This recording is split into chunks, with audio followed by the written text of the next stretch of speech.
Palmas para o Flamengo e para o futebol sul-americano, especificamente o brasileiro, que por enquanto não perdeu para a Europa. São 4 jogos, 2 empates, 2 vitórias, jogando melhor em todos os jogos.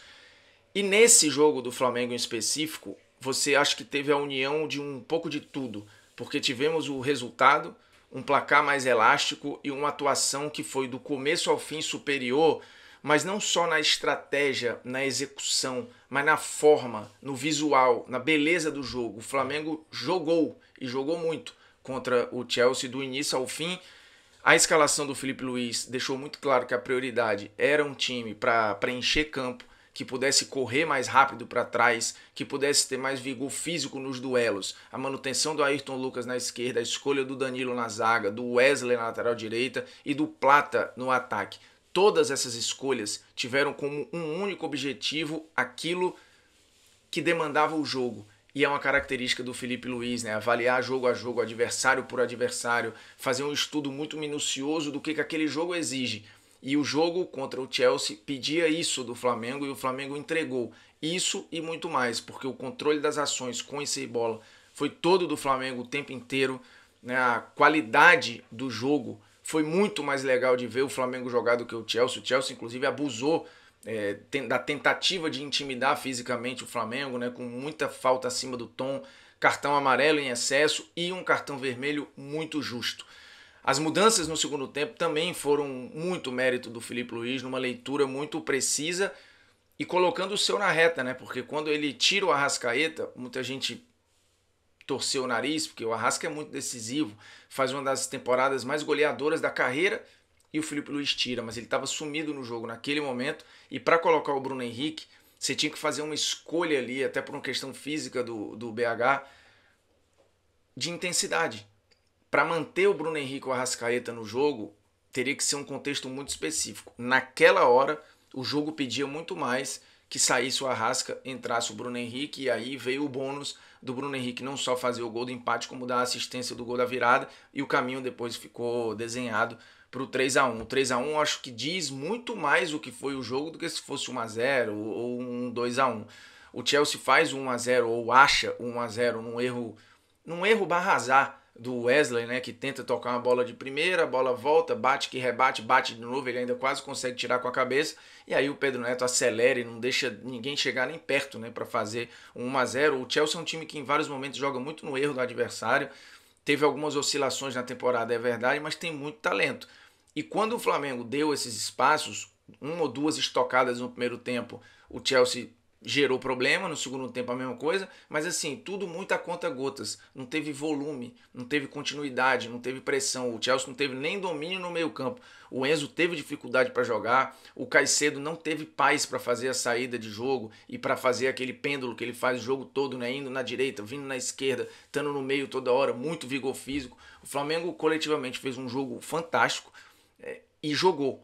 E aí, individualmente, algumas peças se sobressaíram muito, né? O jogo do Gerson é uma aula, assim, é um dos grandes jogos dele. Com a camisa do Flamengo, eu não tenho nenhum pudor em falar isso. Né? Acho que o jogo do Danilo é muito grande, não só pelo gol. O jogo do Luiz Araújo é muito importante para mexer as peças do tabuleiro defensivo do Chelsea. Um jogo também muito bom. Obviamente que o jogo do Bruno Henrique é altamente decisivo e gigantesco. Né? O Jorginho fez um jogo muito consciente, dando opção toda hora e tal. Então o Felipe Luiz tem muito mérito nessa vitória. Quem assistia aos programas da TNT, o mano a mano foi muito equilibrado. No de placa, nas vésperas do jogo, a gente já falava sobre a possibilidade, cara, tem jogo, mas tem muito jogo. Não necessariamente que o Flamengo vai ganhar, vai passear, vai amassar, não, mas tem jogo, vai competir. Até o Chelsea, ele ainda é um time em formação. Ele não é, o time do Maresca não é um time pronto. Fez algumas contratações agora, outras ainda vão chegar, né? O Estevão vai desembarcar depois do Mundial. Então, assim, ele é um time que está sendo desenhado. Ele não é um time pronto, mas ele é um time muito talentoso. E quando tem bons momentos, os momentos são muito bons.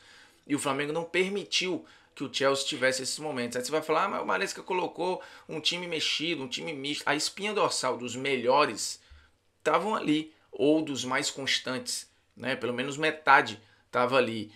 No gol, realmente, você tinha um goleiro reserva que impactou em nada no resultado. seja o titular, seja o reserva, ele não teve culpa em nenhum dos gols. Um ou outro setor tinha problema, mas você pega a linha de frente do Chelsea e olha para a temporada, aí você vai falar, putz, esse cara aqui é intocável. Ah, esse cara aqui é intocável. Não é assim. Você tem o Cole Palmer como um cara muito acima da média, e no geral na linha de frente você vai ter uma mexida aqui, outra ali. Então assim, o Chelsea que jogou contra o Flamengo, ou o perfil do Chelsea, porque tem peças novas aí, mas o perfil jogou várias vezes no campeonato inglês também. Então o mérito é todo do Flamengo. A gente vai ficar pegando asteriscos aqui para tentar justificar isso, aquilo. Eu falei sobre isso depois da vitória do Botafogo diante do PSG. Colocar na conta do desinteresse não é honesto. Não é honesto porque o argumento do desinteresse ele não é novo. O argumento do desinteresse, eu cresci ouvindo que os europeus vão para o Mundial nem aí.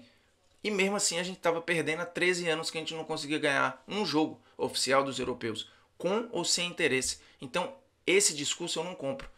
O interesse não é problema nosso. E, de novo, o interesse não estava sendo um problema até esta Copa do Mundo. Porque a gente falava, eles não estão nem aí. Eles não estão nem aí. E eles ganhando. Ganhando de todo mundo. Desta vez, algo mudou. O que é o algo? Eu acho que a gente vai entender com o tempo. Também não acho que seja uma nova verdade estabelecida. Não acho que a gente tenha uma nova ordem mundial. Acho ainda que um europeu segue sendo o favorito para ser campeão. Mas a propaganda do futebol brasileiro para o mundo ela é maravilhosa. E eu imagino que muita gente esteja bugando os neurônios aí, porque é uma galera que levanta a bandeira de que o futebol brasileiro acabou, de que as gerações são ruins, que a gente não produz mais nada, de que bom era não sei quando. E tá aí, a gente mostrando a competição, mostrando que joga.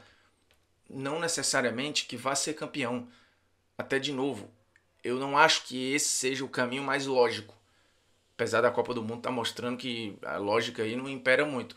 Mas a competição é o caminho. E a gente está competindo. Em alguns momentos de igual, alguns momentos melhor, alguns momentos pior, mas está competindo. Então, assim, de novo, eu não estou estabelecendo aqui uma nova verdade, não acho que tem uma nova ordem mundial do futebol. Mas eu acho que a gente ganha um filtro diferente para fazer algumas avaliações dos nossos trabalhos aqui. O futebol brasileiro nunca foi tão rico, por mais que tenha lacunas para melhorar, nunca foi tão organizado, nunca teve tanta capacidade de compra e de venda e nunca fez tanto intercâmbio com o técnico de fora, o que vai apurando o olhar e vai elevando o nível, o sarrafo de todo mundo. Eu só vejo pontos positivos e talvez o Mundial esteja sendo um palco para mostrar o que os últimos 6, 7, 8 anos de mudanças no futebol brasileiro têm proporcionado aí pra gente. Mas de novo, eu acho que assim, isso aqui não é uma tese de mestrado e a gente não está aqui também para tirar conclusões por uma rodada e meia de Copa do Mundo de Clubes, mas que está sendo muito legal de ver, isso aí é inegável. E o Flamengo teve uma atuação quase perfeita diante de um adversário, de novo, enjoadíssimo. O Flamengo agora está aí com um pé da classificação e em primeiro lugar, o que pode tirar do caminho alguns adversários embaçados nas oitavas de final, né? E aí, de repente, daqui a pouco a gente olha, Flamengo, Palmeiras, Flu, Botafogo estão nas quartas de final da Copa do Mundo de Clubes. Aí é loucura.